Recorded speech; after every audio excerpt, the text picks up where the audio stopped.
మనకు ఒక విమానం ఎగురుతుంటే కనిపించే గ్లామర్ వెనుక ఒక నిశ్శబ్దమైన అత్యంత శక్తివంతమైన బిజినెస్ పనిచేస్తుంటుంది. అది ఏదో కాదు, ఎయిర్పోర్ట్.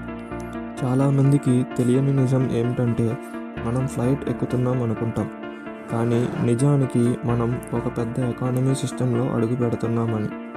ఈరోజు మనం మాట్లాడబోయేది ఒక ట్రావెల్ కథ కాదు, ఇది ఒక ఇడెన్ ఎకానమీ బిజినెస్ స్టోరీ. భారతదేశంలో ఎయిర్లైన్స్ ఎందుకు ఎప్పుడు ఒత్తిడిలో ఉంటాయో, అదే సమయంలో ఎయిర్పోర్ట్లు ఎలా ప్రశాంతంగా స్థిరంగా డబ్బులు సంపాదిస్తున్నాయో ఈరోజు తెలుసుకుందాం.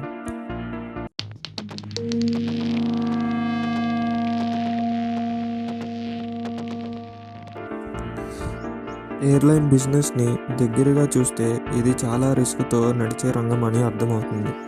ప్రతి ఫ్లైట్ వెనుక భారీ ఖర్చులు ఉంటాయి. విమానాల లీజ్ లేదా లోన్ ఈఎంఐలు, ఫ్యూయల్ ఖర్చులు, పైలట్స్ మరియు క్యాబిన్ క్రూ జీతాలు, మెయింటెనెన్స్ ఖర్చులు, ఇన్సూరెన్స్, చివరికి ఎయిర్పోర్ట్ ఛార్జీలు కూడా ఎయిర్లైన్స్ చెల్లించాల్సి ఉంటుంది.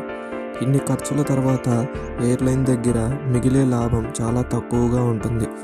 అందుకే ప్రపంచవ్యాప్తంగా ఎక్కువ ఎయిర్లైన్స్ కేవలం 2-5% లాభ మార్జిన్తోనే నడుస్తున్నాయి. పోటీ ఎక్కువగా ఉండడం వల్లే Kingfisher, jet Airways, go first లాంటి కంపెనీలు నిలబడలేక కూలిపోయాయి. ఇదే సమయంలో ఎయిర్పోర్ట్ బిజినెస్ పూర్తిగా భిన్నమైన విధానంలో పనిచేస్తుంది. ఎయిర్పోర్ట్కు ఫ్యూయల్ కొనాల్సిన అవసరం ఉండదు. పైలట్లకు లేదా క్యాబిన్ క్రూలకు జీతం ఇవ్వాల్సిన పని ఉండదు. అందుకే ఎయిర్పోర్ట్లకు 20-45% ఆదాయం వస్తుంది. ఉదాహరణకు కలకత్తా ఎయిర్పోర్ట్ 40% కంటే ఎక్కువ లాభ మార్జిన్ నమోదు చేసింది. చెన్నై ఎయిర్పోర్ట్ 20% పైగా లాభాల్లో కొనసాగుతుంది. అలాగే కొచ్చిన్ ఇంటర్నేషనల్ ఎయిర్పోర్ట్ కూడా 40%కు పైగా లాభాలతో విజయవంతంగా నడుస్తుంది. అన్ని ఎయిర్పోర్ట్లు ప్రతి ఏడాది లాభాల్లో ఉండకపోయినా ఈ బిజినెస్ మోడల్ మాత్రం ఎయిర్లైన్ బిజినెస్తో పోలిస్తే చాలా స్థిరంగా ఉంటుంది. ఎయిర్పోర్ట్లకు వచ్చే ఆదాయంలో మొదటి భాగం ఏరోనాటికల్ ఇన్కమ్. ఒక విమానం ల్యాండ్ అవ్వాలంటే airline landing fee, parking fee, ప్రతి ప్రయాణికుడికి ప్యాసింజర్ సర్వీస్ ఫీ, సెక్యూరిటీ మరియు టెర్మినల్ యూజ్ ఛార్జీలు చెల్లించాలి. ఇలా ఫ్లైట్కు సంబంధించిన అన్ని ఛార్జీల నుంచి వచ్చే డబ్బుని ఏరోనాటికల్ ఇన్కమ్ అంటారు. ఈ డబ్బు ఫ్లైట్ లేకుండా రాదు, పైగా ప్రభుత్వ నియంత్రణలో ఉంటుంది. కాబట్టి ఇందులో లాభ మార్జిన్ పరిమితంగా ఉంటుంది. ఎయిర్పోర్ట్లు అసలు డబ్బులు సంపాదించేది నాన్ ఏరోనాటికల్ ఇన్కమ్ ద్వారా. ఒక ప్రయాణికుడు ఎయిర్పోర్ట్లో అడుగుపెట్టిన క్షణం నుంచే కాఫీ తాగిన, ఫుడ్ కొనుగోలు చేసిన, డ్యూటీ ఫ్రీ షాపింగ్ చేసిన, లౌంజ్ వాడిన, కార్ పార్కింగ్లో పెట్టిన ఎయిర్పోర్ట్కు డబ్బు వస్తూనే ఉంటుంది. అదేవిధంగా అడ్వర్టైజింగ్, హోటల్స్, ఆఫీస్ స్పేస్ లీజుల నుంచి కూడా ఆదాయం వస్తుంది. ఈ ఆదాయంపై ప్రభుత్వ నియంత్రణ తక్కువగా ఉంటుంది, కాబట్టి లాభ మార్జిన్ ఎక్కువగా ఉంటుంది. అందుకే భారతీయ ఎయిర్పోర్ట్ల మొత్తం ఆదాయంలో సుమారు 50-55% వరకు ఈ ఏరోనాటికల్ ఆదాయం నుంచే వస్తుంది. ఫ్లైట్ డిలే అయినా ఈ ఆదాయం మాత్రం ఆగదు. ఇక్కడ ఒక ముఖ్యమైన నిజం దాగి ఉంది.